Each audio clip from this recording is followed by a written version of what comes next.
Ayan, 2006 kami nagsimula ng Mayat De La Rosa Fine Jewelry, and now 20 years na kami. So sa lahat po ng mga Mayatisens or hindi Mayatisens, ini-invite ko po kayo dito sa aming live house, Mayat De La Rosa Live House.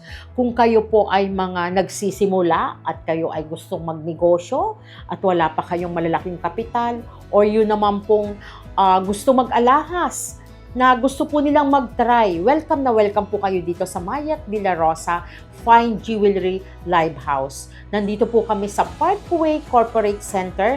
Magpa-register lang po kayo at pwede po kayong mag-live dito. So welcome po ang lahat. Wala po kaming pinipili, kahit hindi po kayo Mayatisens, magpa-register lang po kayo. Welcome po kayo dito. Open na open po ang Mayat Fine Jewelry Live House.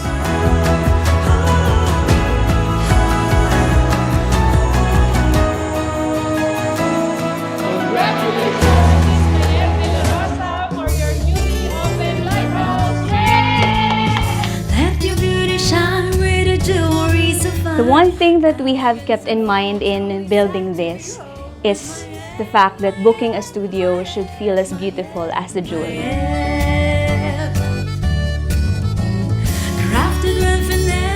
Mayat De La Rosa, Sir Richard, the De La Rosas will not leave you sa time that you need them most. What I truly appreciate with Mayat De La Rosa, the De La Rosa family, Sir Richard and Madam Mayat, is their very, very genuine and sincere heart to help.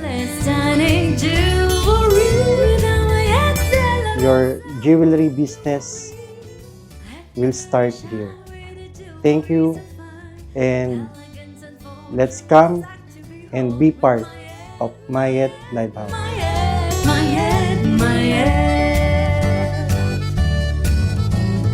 Crafted with finesse, everyone will be impressed. A masterpiece